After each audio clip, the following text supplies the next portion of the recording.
So to finish up, let's talk a little bit about why you guys came to Cannes. You came to Cannes to talk about global brands versus global celebrities and who is the better marketer. So in the end, who is it? What are the insights that we can extract from this discussion?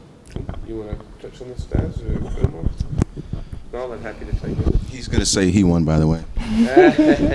According to the quality of the Twitter comments, so far I'm feeling really proud of actually growing as a profile. In fact, my Twitter Have you following... been checking Twitter constantly? Oh, totally. All day? My Twitter following's doubled. I think I'm up to 40 now, which is great. But I think what I came here to do, and I've got a dual purpose. One, this is my week-long inspiration for what I do, which is great. But our message was really around that you can't look at marketers or celebrities separately. They're all great marketers, but when they learn from each other, there's something special in that exploration.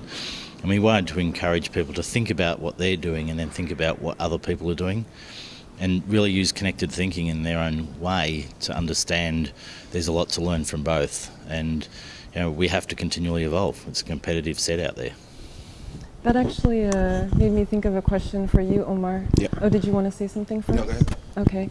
I was thinking about what you said about celebrities needing to focus on marketing themselves, seeing themselves as a brand with this kind of this image to project forward. How are you? We'll talk a little bit about how you became an entrepreneur. Like, are you one of those people who checks Twitter very often now? Is this something that you became conscious of over time? How did this happen to you?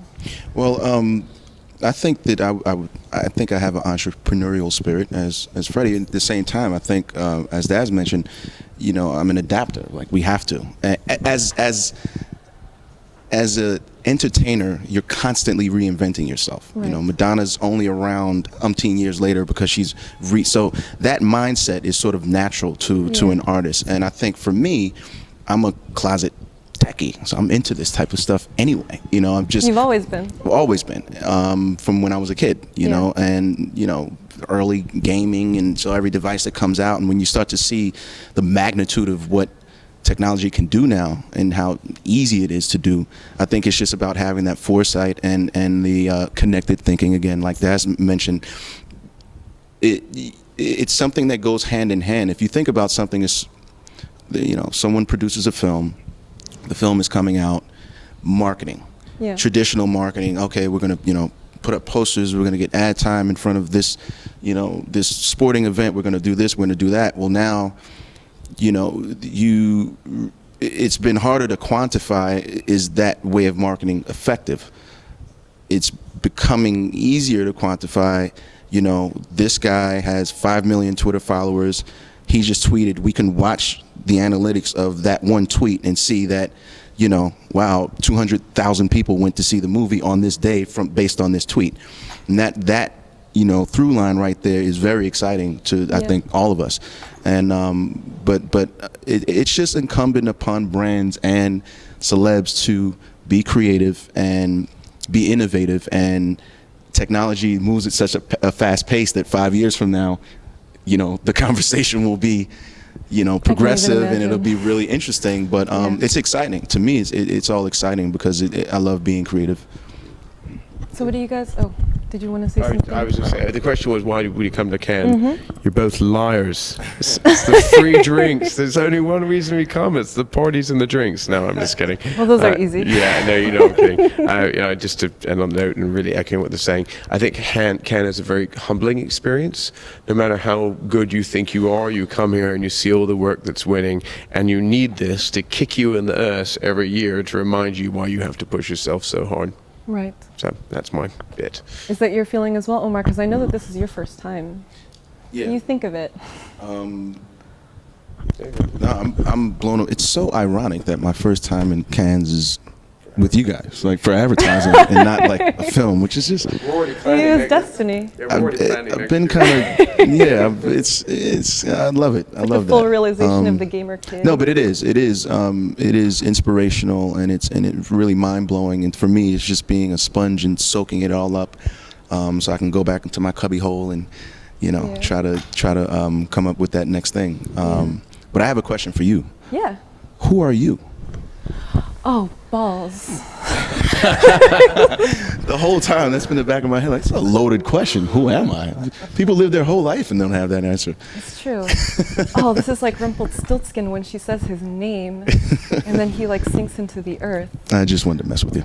But it could have been more awesome. Like, and what's your phone number? Freddie. Sorry. What year of can is this?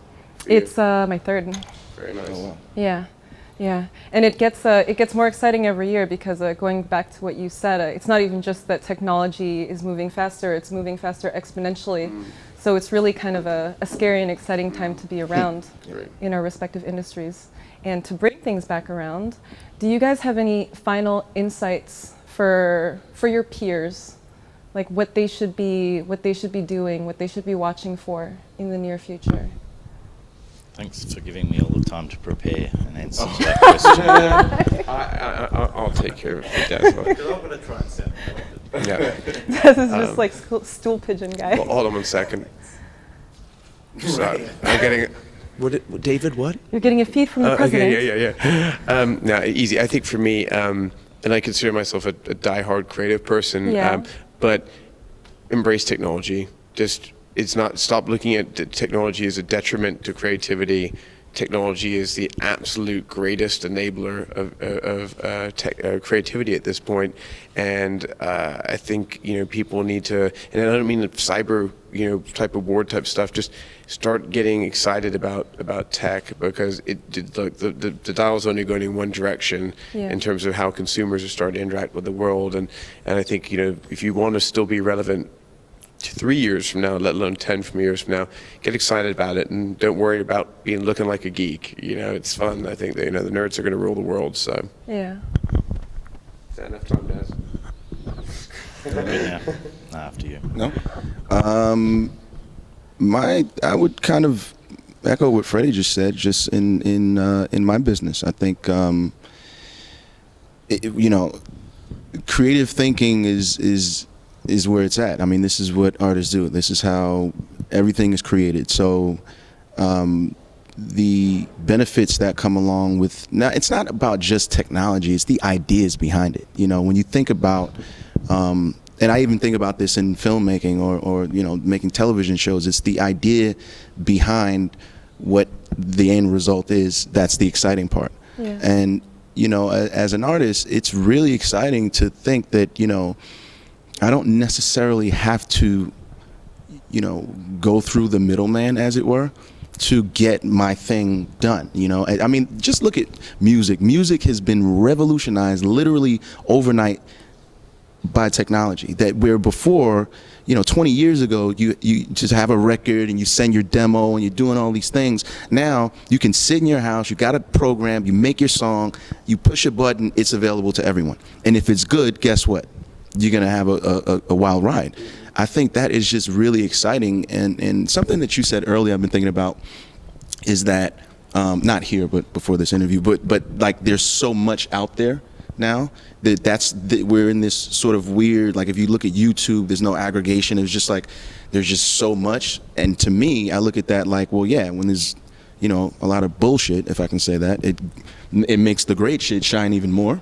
So people who have it are going to have a great platform, and then you have to push your product. So not to be corporate about it, but that's what it comes down to. Everyone, you're in business to profit. Profit can be money or it can be the success of a movement. Either way, you have to have a sort of, I think we've been, as entertainers, forced to have a sort of branded way of thinking and think about marketing and that sort of thing. So I just think, it's about embracing, you said the dial is not moving backwards. It's so true across every different vertical. It's the same way. So I'm just excited about it. That makes sense. That was great. Did. I like it when you reference me. It's it's great. To me, one of the things I think we do now more than ever is make things more complex than they ever need to be. So I always think, and if there's any inspiration I can give anyone, is just try and find a simple and focused way through the complexity of marketing or creativity. because at the end of the day, the simple, powerful ideas are the ones that connect with people. And if we let the clutter of how things are done, the technology and all the things we have to deal with in every day, we're not going to see the good stuff. Like In-N-Out Burger. Like In-N-Out Burger. Wasn't my analogy, but I get it. I totally get it. All right, well, thanks so much for your time, you guys. Thank you. Nice meeting you. You too. Great. Cool. Good.